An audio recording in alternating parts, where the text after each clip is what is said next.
If you so goddamn ready, eat yours. You want some milk in your cup or no? Hell yeah. I thought you were talking about wait. I don't even like milk. On the night of April 2nd, 2024, a 26-year-old woman named Montanae Davis picked up her phone in her home on Torrington Place in Dayton, Ohio, and called 911. She told the dispatcher that her ex-boyfriend, Jamartay Brown, was calling and threatening her. She told them she had 2 children in the house. The call was logged. The name was on record. Less than 3 hours later, Dayton police were dispatched to that same address. They found Davis in her kitchen with multiple gunshot wounds to the chest and face. She was taken to Miami Valley Hospital. She did not survive. Brown had kicked through the back door and walked in. What follows is a complete account of what happened that night, how police caught Brown, what he did with the weapon afterward, and what it took nearly 2 years to finalize in a Dayton courtroom. Here we deliver clear, factual, and up-to-date true crime stories. Subscribe and turn on notifications to stay informed on the latest cases and investigations. Montanae Davis was a 26-year-old woman living in Dayton, Ohio. She was a mother of 2 young children, a 1-year-old and a 4-year-old. And, by all accounts, she was a working, functioning member of her community. She held a job as a nurse, which means she spent her days in a profession built around keeping people alive. She had people in her corner. She had a friend close enough to be in her home in the early hours of the morning. She had a mother who described going to breakfast with her regularly, a simple routine that speaks to the kind of relationship they had built. Davis had previously been in a relationship with a man named Jamartay Brown. That relationship had ended. By the time this case begins, the two had been separated for what sources indicate was a significant period. Some reports suggest roughly 5 years had passed since they were together. Davis had moved on. She had her children, her career, and her life. Brown, by all available evidence, had not moved on in the same way. That gap between a woman who had rebuilt her life and a man who could not accept that the relationship was over is the foundation of everything that followed. What happened on the night of April 2nd, 2024, did not come without warning. That fact is one of the most significant elements of this case, not because it changes the outcome, but because it puts on record exactly what Montanae Davis knew was coming and what she did about it. On the evening of April 2nd, Davis picked up her phone and called 911. According to Montgomery County Regional Dispatch Center records, she told the dispatcher that her ex-boyfriend was calling her and threatening her. She did not leave the name vague. She told them directly. The man threatening her was Jamartay Brown. She also told the dispatcher that she had 2 children in the house. That detail was not incidental. She was making it clear that this was not just a personal dispute. There were 2 small children whose safety was at stake. The 911 call was logged, the information was recorded, and Montanae Davis was left to wait out the night. A short time later, at approximately 2:49 a.m. on April 3rd, 2024, Dayton police and medics were dispatched to the 700 block of Torrington Place after reports of a shooting. Between Davis making that call and police arriving at her address, Jamartay Brown had shown up, broken into her home, and shot her. The sequence of events at Torrington Place in the early hours of April 3rd is documented in detail in court affidavits and police reports. What follows is drawn directly from those records. Davis had a friend staying with her at the house that night. That friend was present and awake during the hours before the shooting. She heard Davis arguing with Brown over the phone. The argument took place in the early hours of April 3rd, meaning that even after Davis had called 911 the previous evening to report Brown's threats, he continued calling her. A short time after that phone argument, Brown showed up at the residence. He did not knock. He did not attempt to gain entry in any peaceful or civil way. He went to the rear of the house and began kicking at the back door and the back garage door. According to the affidavit filed in Dayton Municipal Court, Mr. Brown was able to force the door open and began to shoot Miss Davis several times with a firearm. Davis was in the kitchen when Brown entered. She was struck multiple times, gunshot wounds to the chest and the face. She did not collapse immediately outside where the break-in occurred. She was found in the kitchen, which means she was inside her own home, in one of the most ordinary rooms a person occupies when she was shot. Davis's friend, who was still inside the house, heard the shots. She grabbed her own firearm and returned fire at Brown. Brown was struck by at least some of that return fire, though reports do not indicate he sustained a serious injury. He fled the scene before Dayton police arrived. When officers reached the 700 block of Torrington Place, they found Montanae Davis in the kitchen with multiple gunshot wounds. They immediately began life-saving measures. Medics transported her to Miami Valley Hospital. She was taken into surgery. She did not survive. Montanae Davis died on the operating table approximately 2 hours after officers first arrived on scene. Montgomery County Coroner Dr. Kent Harshbarger officially identified her. Davis's 2 children, her 1-year-old and her 4-year-old, were in the home at the time of the attack. Neither child was physically injured. Dayton police were already operating with significant information before Brown was caught. Davis had named him in her 911 call just hours before her death. The phone records between Davis and Brown were available. The friend who had been in the house had witnessed the attack and returned fire. The crime scene itself, the forced back door, the spent shell casings, the physical evidence in the kitchen, was documented by the Forensic Services Unit. The investigation moved quickly. Police tracked Brown's movements after the shooting and traced him to a residence in the 4500 block of Queens Avenue in Dayton. What investigators observed at that location became one of the most concrete pieces of evidence in the entire case. While conducting surveillance, detectives watched a man, later confirmed to be Brown, take a firearm wrapped in a t-shirt and place it inside a storm sewer drain. This was not a subtle act. Detectives watched it happen in real time. They recovered the weapon from the storm sewer. Brown was then arrested nearby. At the time of his arrest, Brown was 24 years old. He was taken into custody and booked on suspicion of murder, aggravated robbery, and aggravated burglary. His initial arrest moved quickly into formal legal proceedings. On April 9th, 2024, Jamartay Latrell Brown was arraigned in Dayton Municipal Court. The charges filed against him at that stage were extensive. 4 counts of aggravated murder, 2 counts of murder, 2 counts of aggravated robbery, 2 counts of aggravated burglary, 2 counts of felonious assault, 1 count of tampering with evidence.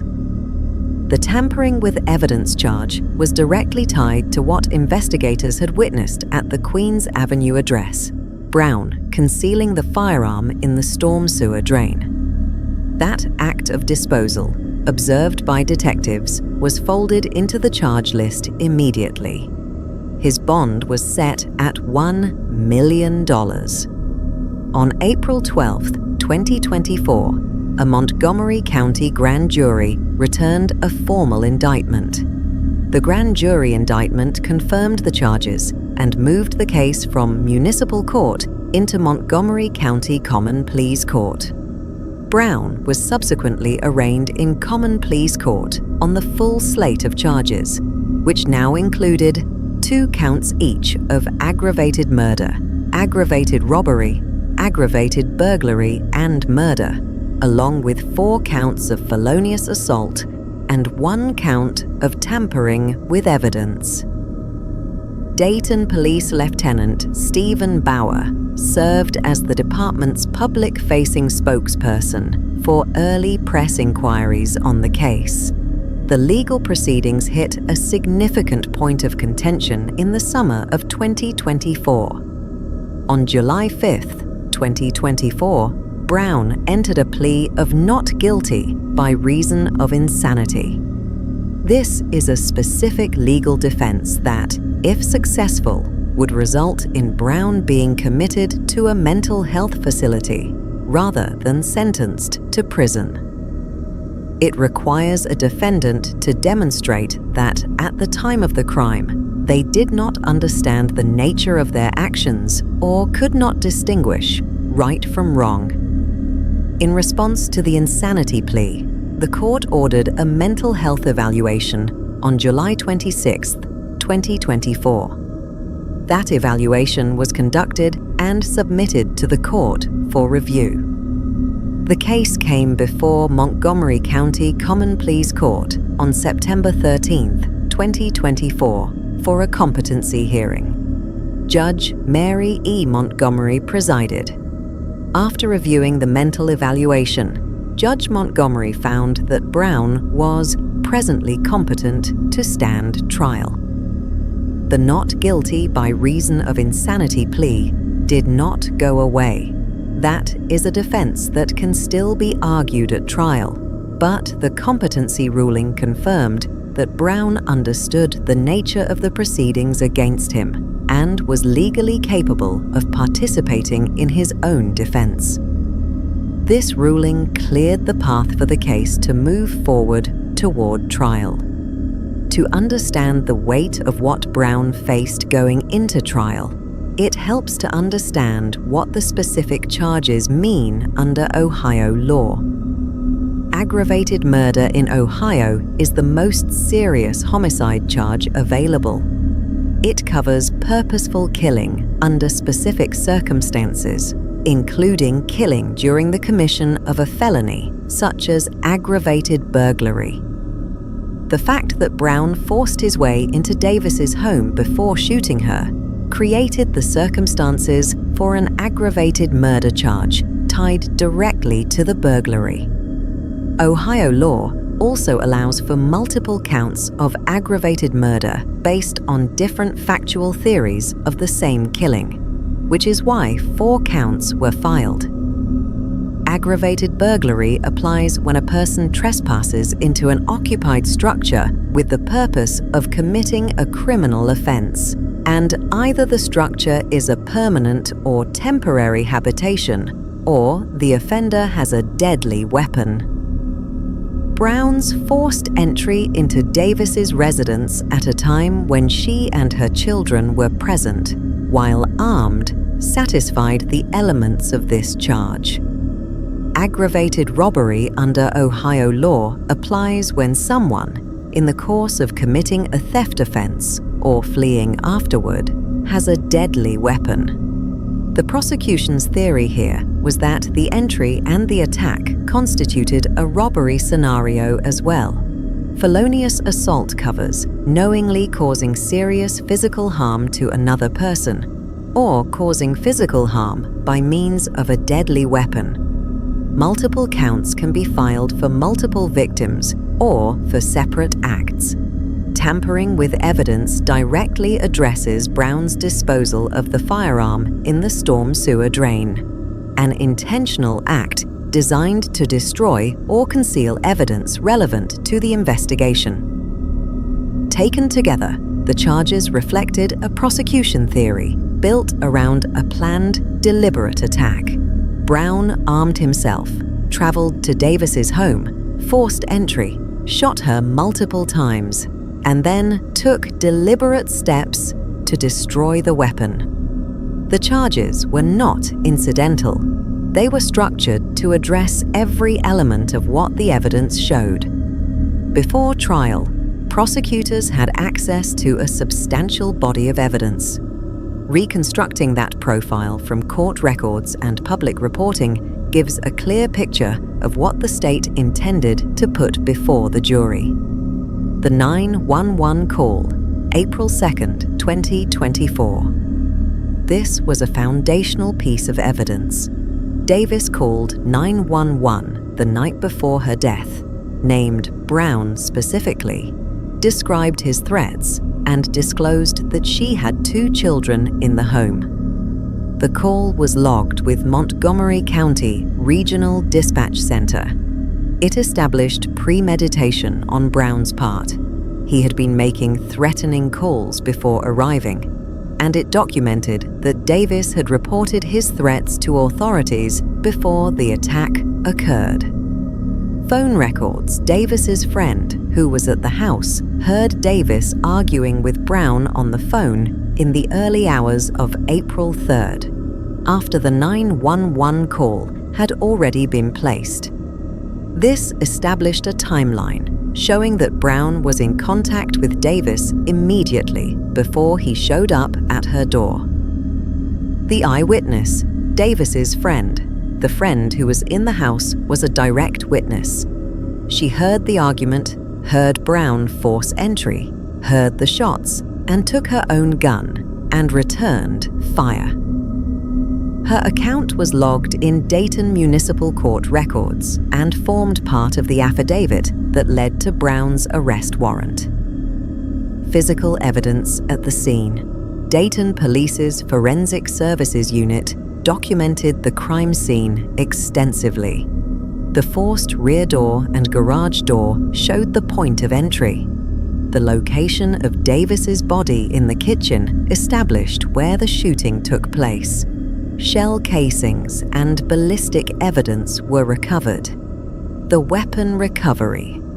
The firearm Brown attempted to dispose of in the storm sewer drain was recovered by detectives who had observed the act in real time. This gave prosecutors the murder weapon and simultaneously provided evidence for the tampering with evidence charge.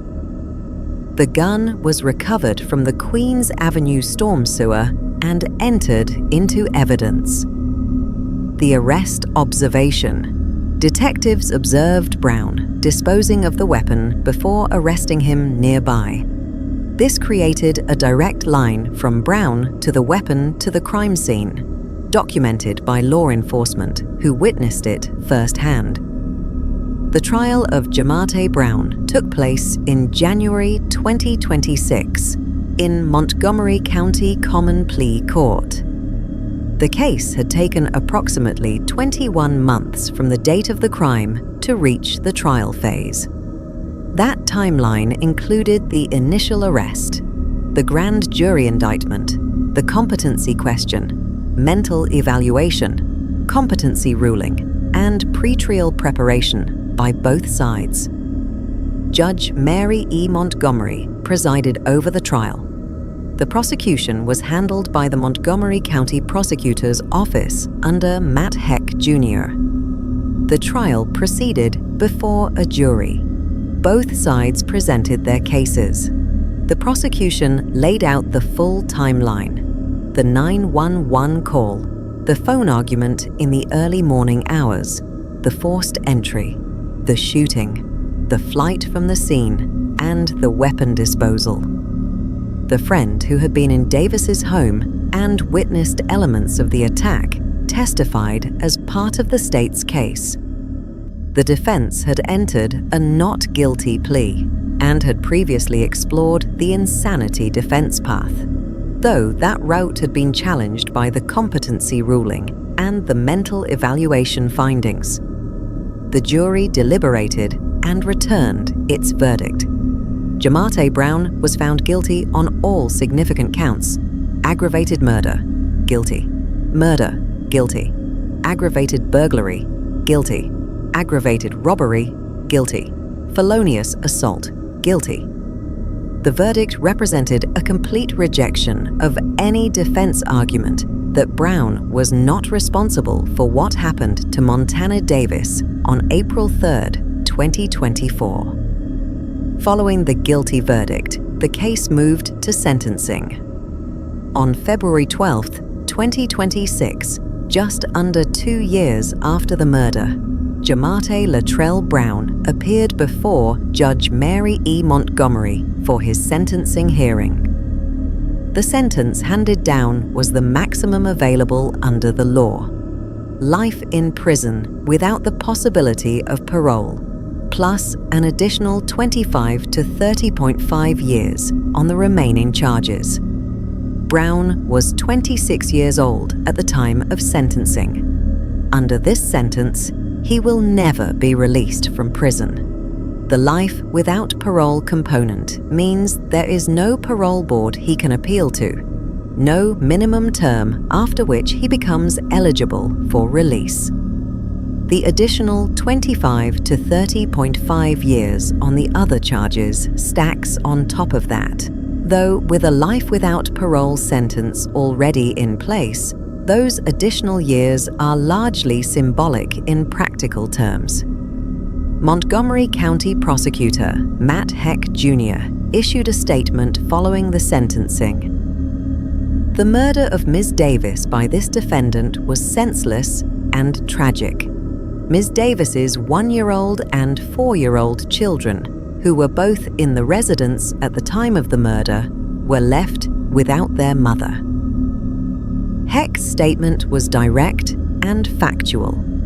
It named the 2 children present in the house when their mother was shot, left without a mother as a result, and placed them at the center of why the sentence was appropriate.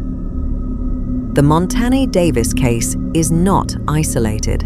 It is one of thousands of cases in the United States each year that follow the same factual structure. A woman ends a relationship. The man she was with refuses to accept the end. The refusal escalates to harassment and threats. The woman reports those threats, and she is killed anyway. The specific mechanics of this case, the 911 call the night before, the continued phone harassment, the forced entry, the shooting, represent a pattern that researchers and law enforcement professionals have documented extensively. Several elements of this case are worth examining individually. The warning was given and recorded. Davis did everything that is commonly described as the right thing to do in a threatening situation. She called 911. She named the person threatening her. She documented that her children were present. That call exists in the Montgomery County Regional Dispatch Center records.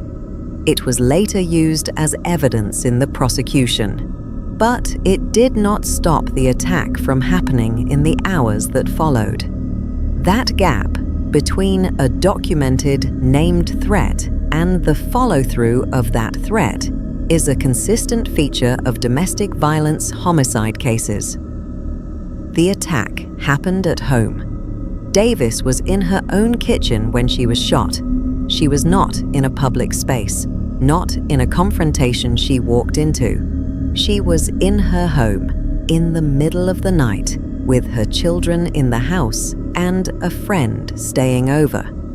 Brown traveled to that location, forced his way in, and brought the violence directly into what should have been her most protected space. The children were present. Both of Davis's children, ages 1 and 4, were in the house when their mother was shot. They were not harmed physically, but the legal record is clear.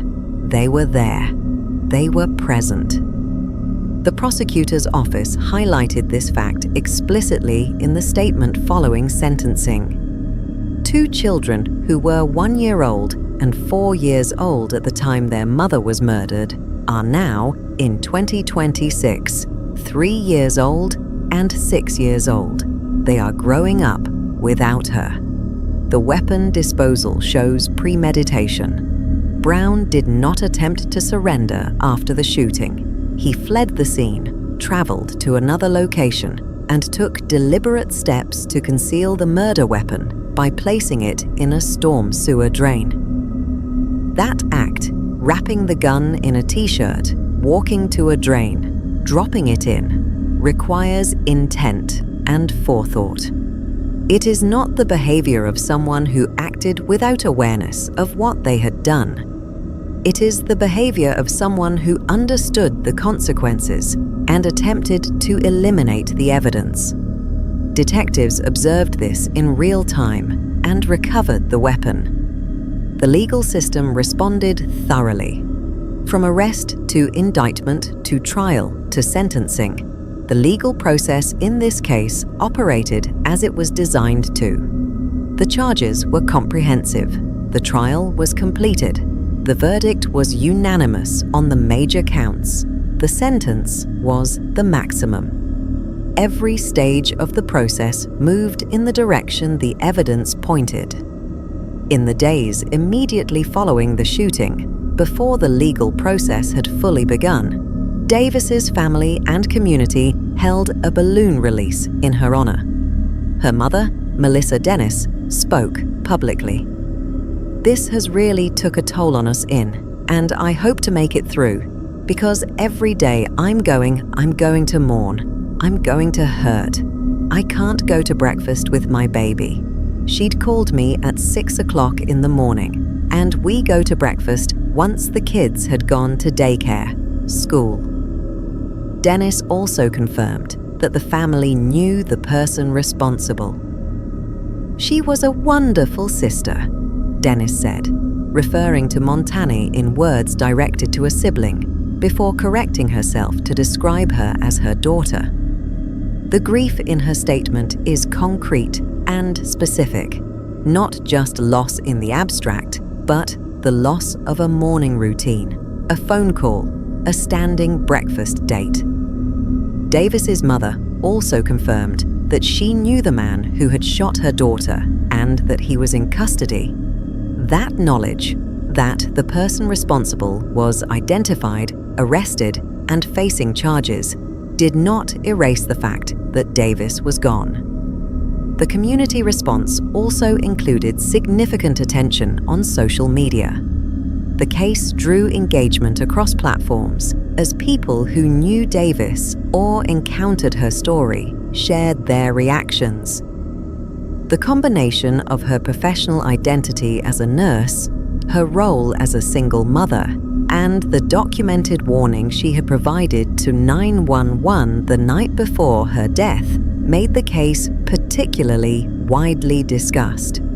The verdict in this case was not legally complicated in the sense that it turned on unusual legal theories. The evidence was strong, documented, and multi-sourced.